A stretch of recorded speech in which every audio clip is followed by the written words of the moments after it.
Something isn't adding up with Team USA right now. And if you've been watching closely, you've probably felt it too. On paper, everything looks perfect. The wins are there, the scoreboard tells a comfortable story, and from a distance, it looks like business as usual for a program that's dominated international basketball for years. But the moment you actually watch the games, possession by possession, something feels off. The rhythm isn't there, the flow looks forced, and instead of control, there's this quiet sense of chaos sitting just beneath the surface. Because here's the uncomfortable question nobody is really asking. How does a team this talented look this disconnected?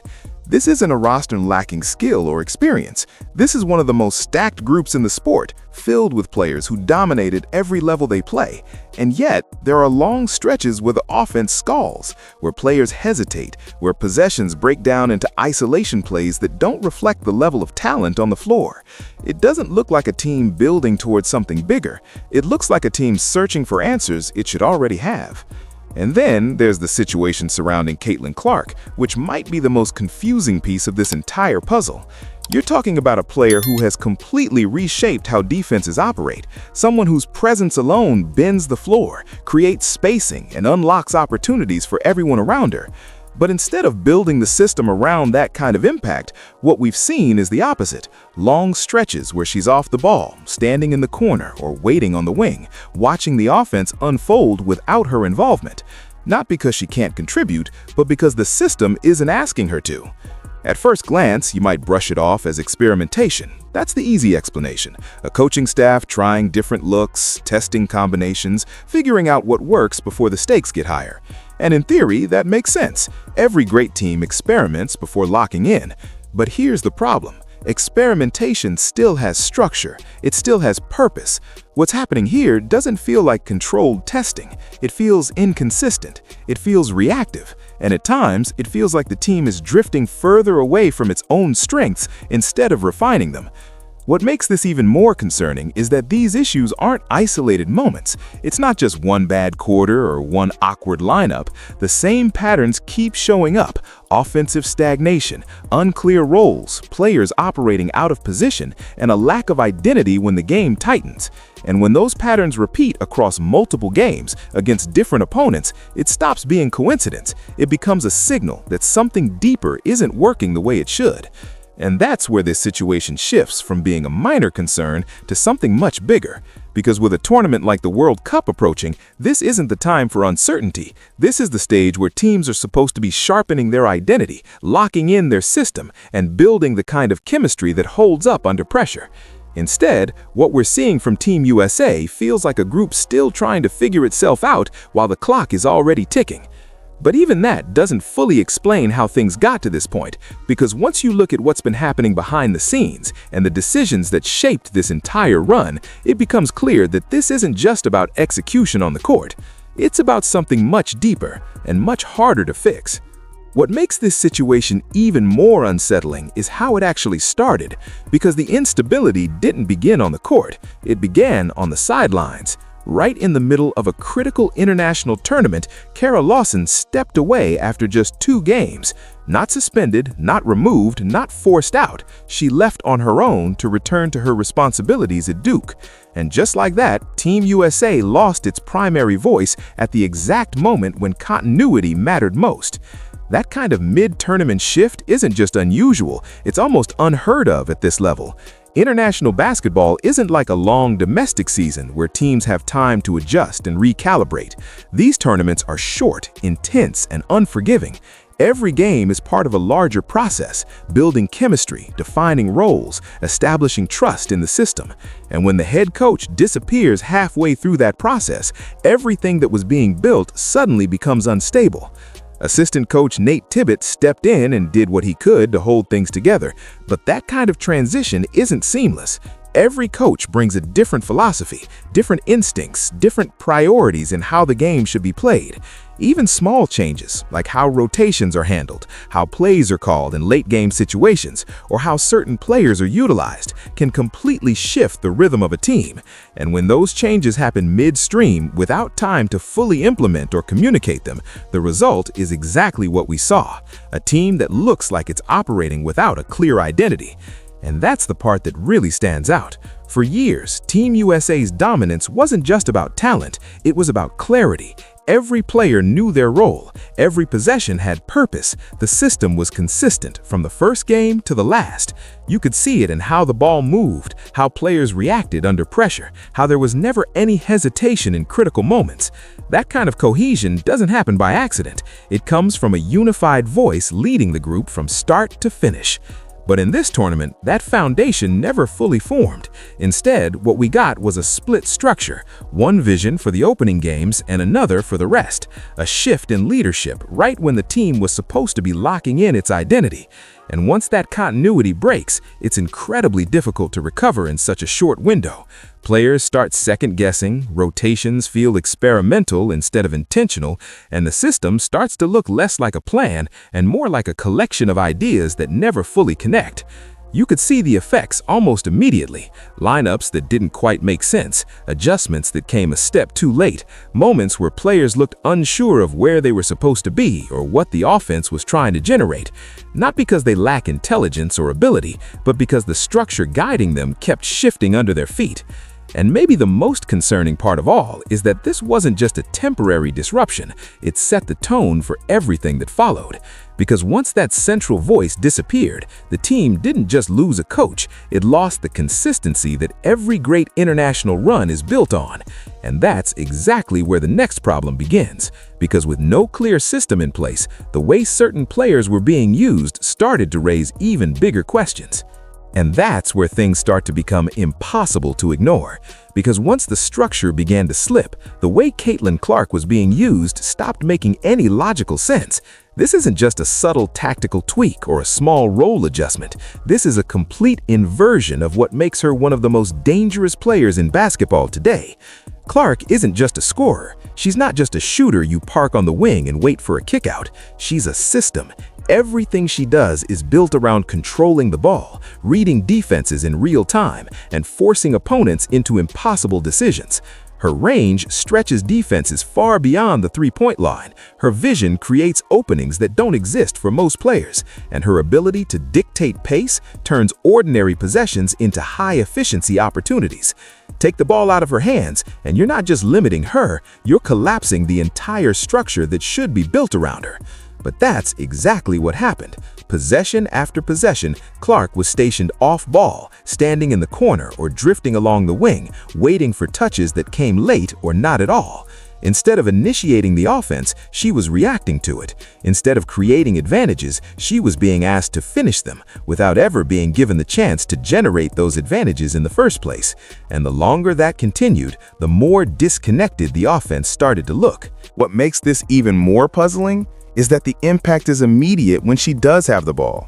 The moment Clark steps into a high-screen situation or begins to operate at the top of the key, the defense shifts instantly. Help defenders lean in, perimeter coverage stretches thin, passing lanes open up. It's automatic, it's predictable, and it's exactly the kind of pressure that elite offenses are designed to exploit. But instead of leaning into that, the system repeatedly moved away from it. And you could see the frustration building, not in an emotional way, but in the rhythm of the game itself. When your primary creator isn't initiating, everything slows down. Teammates hesitate because the usual triggers aren't there. Actions start later in the shot clock. Spacing becomes less effective because it's not being manipulated by a central force. The offense doesn't collapse instantly, but it loses its sharpness. It becomes easier to guard, easier to predict, and much harder to sustain over long stretches. There's also a deeper layer to this that doesn't show up in the box score. Players like Clark rely on rhythm. They need consistent touches, consistent involvement, a steady feel for how the defense is reacting. When you take that away, when you sit them for extended stretches, then bring them back into a completely different role, it disrupts everything. Timing, confidence, decision-making. It's not about ability, it's about context. And the context she was placed in made it nearly impossible to operate at her usual level. What we're looking at isn't just a questionable decision, it's a fundamental misunderstanding of how to maximize one of the most unique skill sets in the game.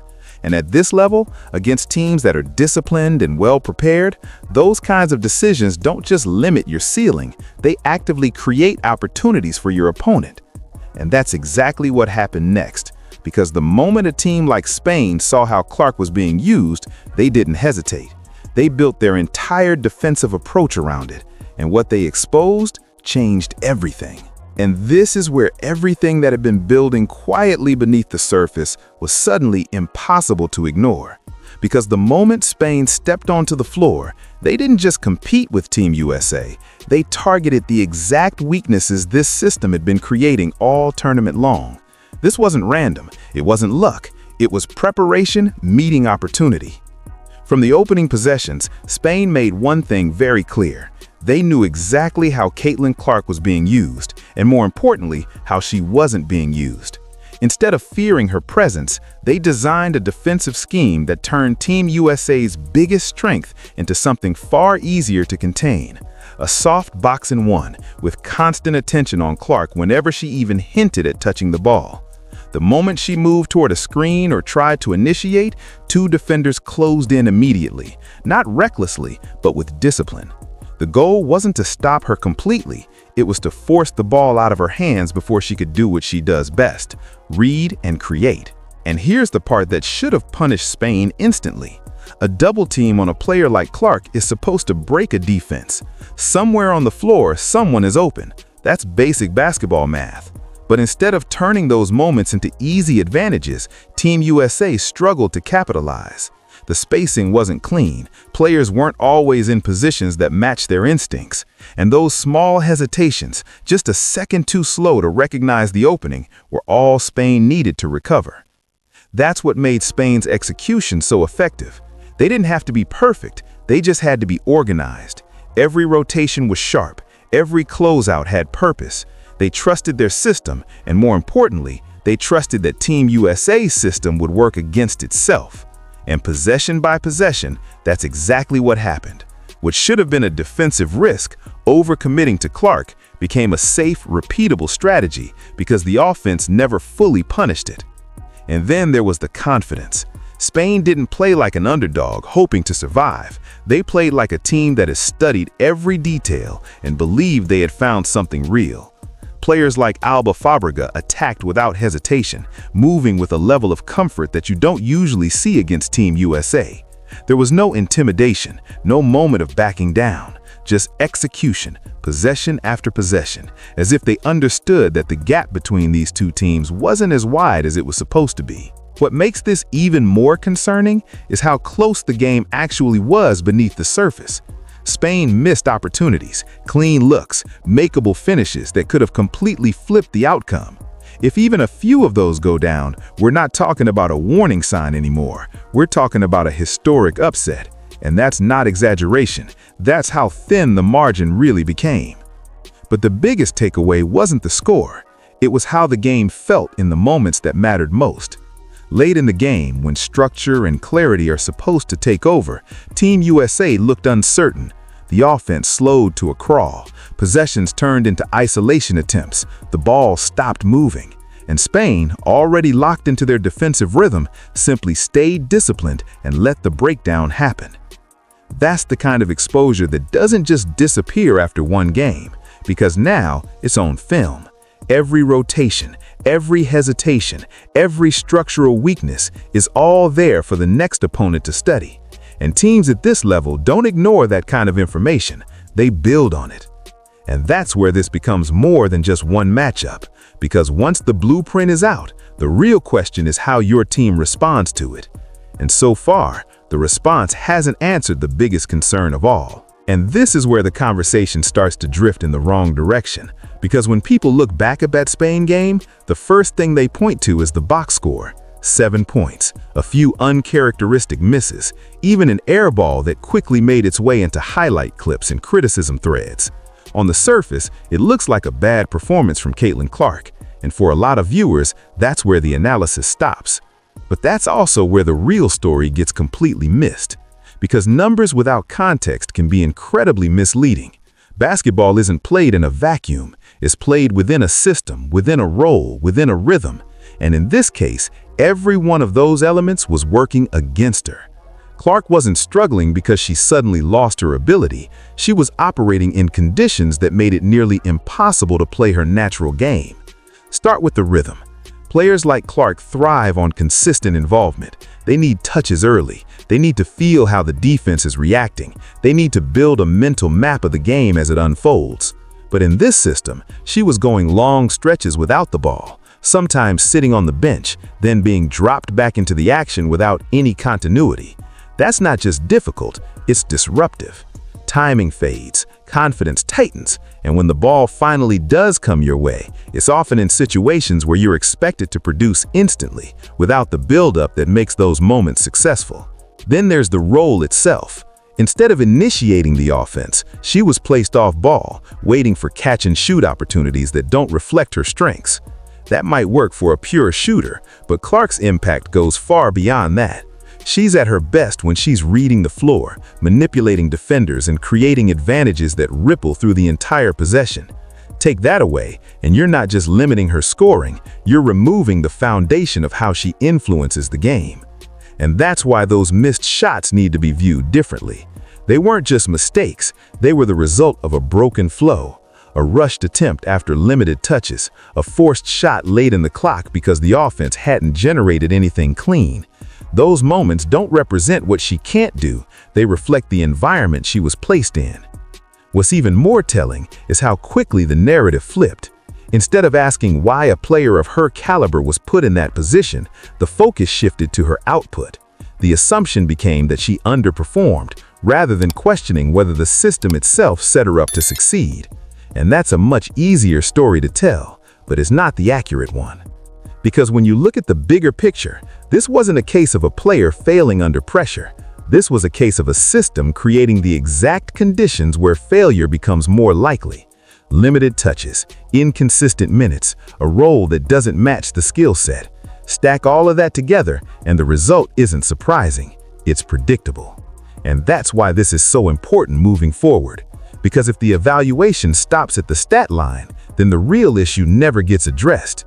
The adjustments that need to happen won't happen, and the same pattern will repeat against better teams in higher stakes moments where the margin for error is even smaller.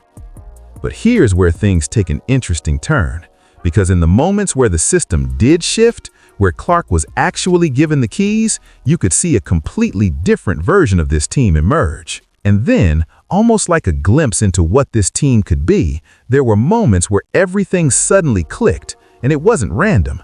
It happened when the lineup shifted, when the roles finally aligned, and most importantly, when Caitlin Clark was allowed to operate the way she's built to. The difference was immediate. Instead of standing off ball, Clark moved to the top of the offense, initiating actions, reading the defense, controlling the tempo. And just like that, the entire floor opened up. Defenders had to step higher, help rotations stretch thinner, passing lanes that didn't exist before suddenly appeared. It wasn't complicated, it was simply the natural effect of putting the right player in the right role. And once that happened, the offense stopped looking forced and started looking dangerous. That specific lineup, Clark alongside Paige Buckers, Kelsey Plum, Ryan Howard, and De'Erica Hamby, played with a completely different energy. The pace increased. The ball didn't stick. One pass turned into two, then three, and suddenly the defense was chasing instead of controlling. It wasn't just faster, it was smarter. Every movement had purpose. Every possession built pressure. And Spain, for the first time in the game, looked like the team trying to catch up. And a huge part of that shift came from Hamby's presence in the middle of it all. Her impact went far beyond the stat sheet, even though the numbers were impressive on their own. She ran the floor relentlessly, turning defensive stops into transition opportunities before the defense could even get set. She set screens with intent, forcing defenders into uncomfortable decisions, and once those rotations began, Clark and the perimeter players had exactly what they needed to exploit them. That connection between a mobile, high-motor big and a playmaking guard created a rhythm that had been missing for most of the tournament. What stood out even more was how natural it all looked. There was no hesitation, no confusion about spacing or positioning. Players were operating in roles that matched their instincts. Buckers flowed seamlessly between playmaking and off-ball movement. Plum attacked gaps aggressively, feeding off the pace rather than trying to create it alone. Howard stretched the defense with her presence, giving the entire unit more room to breathe. Everything fit, and because it fit, everything worked. And that's what makes this so hard to ignore. This wasn't a theoretical solution or a lineup that might work under the right conditions. It already worked, in real time, against a disciplined opponent. The offense looked sharper, the decisions came quicker, and the overall flow of the game shifted in a way that hadn't been present in the earlier rotations. Which raises the obvious question: if the answer was right there, visible for everyone watching, why wasn't it leaned into more consistently? Because instead of building on what clearly worked, the rotations kept drifting back to something else, something slower, something less effective, something that didn't maximize the strengths of the players on the floor. And that's where the confusion turns into something even more difficult to explain. Because the decisions that followed didn't just ignore the solution, they seemed to move further away from it. And this is where the situation stops being confusing and starts becoming genuinely hard to justify. Because even after seeing what worked, after watching the pace, spacing, and rhythm completely transform with the right lineup on the floor, the rotation decisions didn't fully adjust. Instead, they kept circling back to combinations that had already shown clear limitations. At the center of that conversation is Chelsea Gray. And to be clear, this isn't about questioning her legacy. Her resume speaks for itself. She's been one of the most reliable and accomplished guards in international basketball, a player who has delivered in high-pressure moments and helped define previous Team USA runs. But this tournament isn't about the past. It's about what this specific roster needs right now. And that's where the disconnect begins to show. Chelsea started every game in this qualifier run, and in the Spain matchup, she logged the most minutes on the team. On paper, that might seem like stability. In reality, it created a contrast that was impossible to ignore. Because when the game slowed down under those rotations, when possessions stretched and the offense began to stall, it highlighted a fundamental mismatch between the system being played and the pace this roster is actually built for. And the difference wasn't subtle. The moment the younger, faster lineup checked in, the energy shifted immediately. The ball moved quicker, decisions came earlier in the shot clock, players attacked with more freedom instead of waiting for the perfect setup. It wasn't chaotic, it was fluid, and more importantly, it was effective. The defense had less time to organize, which meant fewer set traps, fewer clean rotations, and far more opportunities to exploit gaps before they closed. But instead of leaning into that shift, the rotations kept returning to a more traditional structure, one that relied heavily on half-court setups and slower tempo. And that's where the problem really takes shape. Because this roster, as currently constructed, doesn't thrive in that environment. It's built for speed, for quick reads, for constant pressure. When you slow that down, you're not just changing the style, you're reducing the impact of the players who make that style dangerous in the first place. There's also a deeper layer to this that goes beyond individual minutes. Rotations aren't just about who plays, they're about what message is being sent. When certain lineups consistently get extended runs despite struggling to generate efficient offense, it signals a level of commitment to a system that isn't producing results. And when more effective combinations appear only in short bursts, it raises the question of whether those adjustments are truly being recognized or simply tolerated. What makes this even more frustrating is the contrast is happening in real time. You don't need advanced analytics or deep film breakdown to see it. It's visible in the pace of the game, in how defenses react, in how comfortable or uncomfortable the players look within the flow of the offense.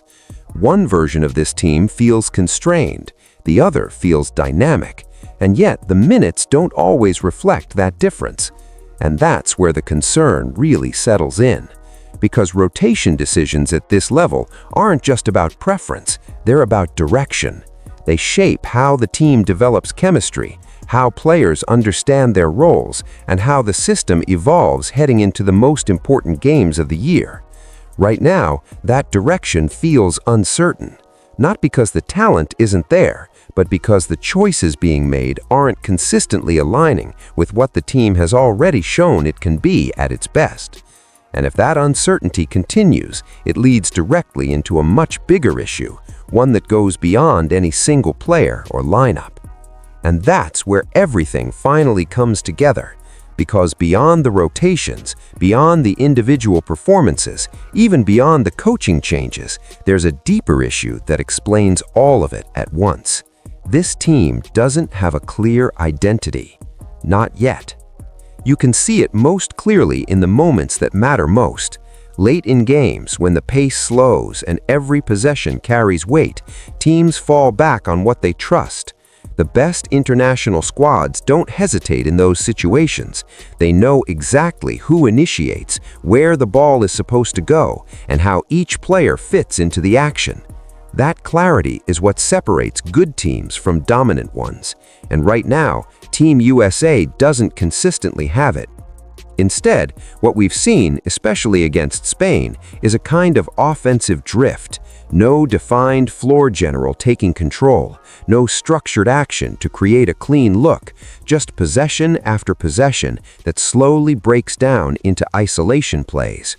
One player tries to create something, the defense reads it easily, and the shot that follows feels forced rather than designed. It's not a lack of talent, it's a lack of direction. And when there's no clear identity on offense, it starts to affect everything else. Timing gets disrupted, spacing becomes inconsistent, players begin to second-guess whether they should attack or reset. Those split-second hesitations might not seem like much, but at this level, they're the difference between creating an open shot and running straight into a set defense. The defensive end tells a similar story.